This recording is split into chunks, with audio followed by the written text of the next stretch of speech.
Homme heeft ons uitgenodigd om langs te komen bij Leo. Ja, Leo is samen met Homme erelid van Crescendo.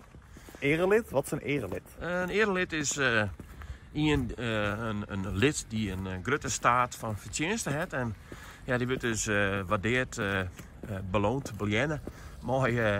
Mooi deze geuzennaam. Want ja, dit soort vrijwilligers zijn gewoon hartstikke belangrijk voor een vereniging in het algemeen. Ze hebben dus veel ervaring. Ja, ik denk dat Leo en Homme wel 104 weer ervaring hebben bij Crescendo.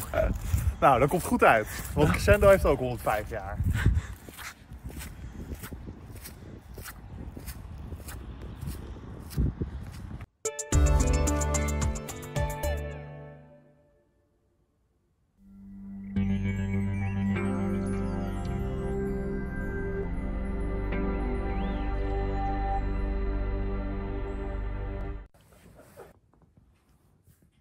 ...105 jaar Crescendo, dat is best een hele tijd.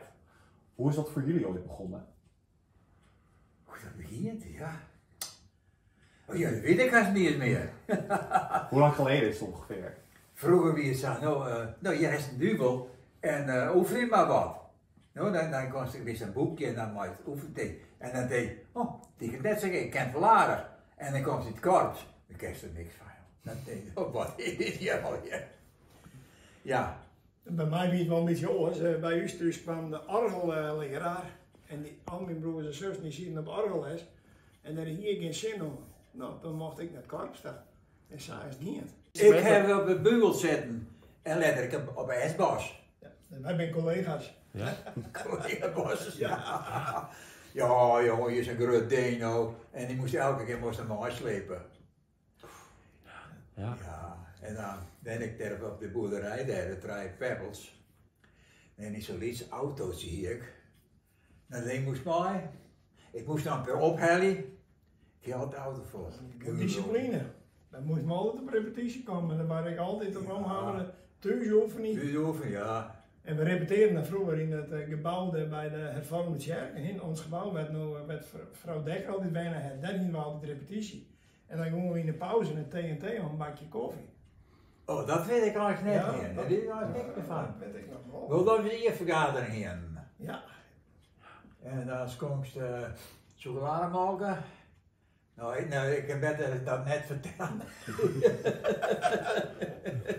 We dat alles Deze vertellen. van leven net mee, hè? Maar ik nee, dat moet maar net. Hoe dat soms zie je.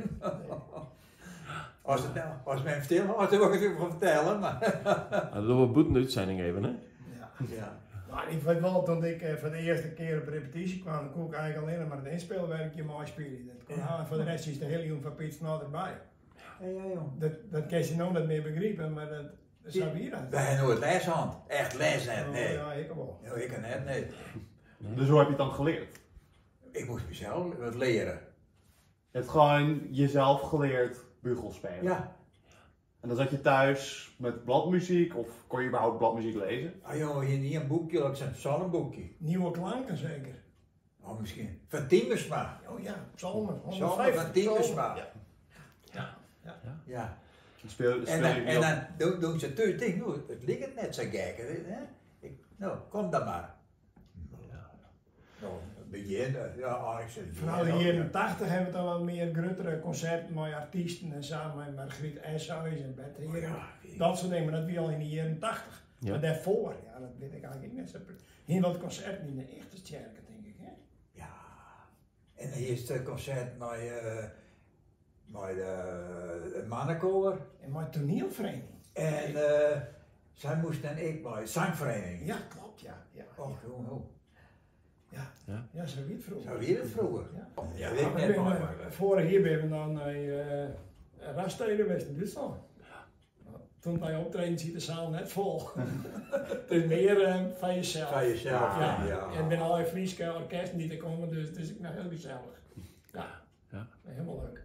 Oh, ik weet wel, dan heet die studieweekend voor het eten. Ja. Oh. Studieweekenden? Studieweekend. Hoe zag een studieweekend eruit? Nou, dat was zo sneu als ik moest. Bijna. En dan moest ik sliepen, hoor. Dat wie feest, sliepen.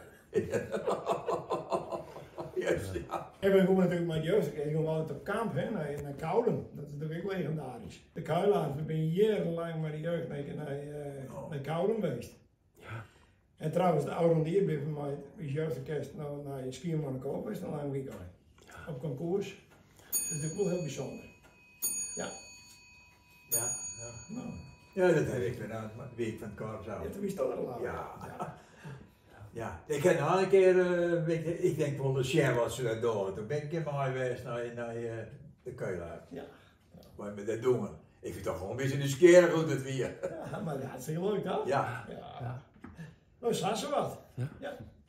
En ik weet het nog heel goed, toen was hij jarenlang penningmeester geweest. Oh, waarop. En dan moest hij in de pauze constant uitrekenen bij Leo van der Goor. Dus die ziet de Dubbeltjes en kwartjes. hele pauze ziet hij die heel oud teken. Nou, dan moesten we mee beginnen. Ja. En dan wie stuurs en daar moest alles optellen. Nou, dan weer 15 dubbeltje ermee. Ja. Ja. Ja. Nou, zo. Ja. Dat weet, misschien werkt het alles digitaal. Hè? Niet alleen automatisch in kassa en weer. Ja. Ja, het is nog heel anders wat dat dan niet.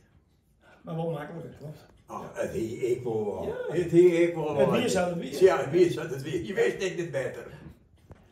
Dus wat voor muziek zou je nu nog willen horen? Nou ja. Wel een stukje maatmuziek. Want daar ben ik me groot worden op het korps. Nou, dan spelen wij nou Arsenal.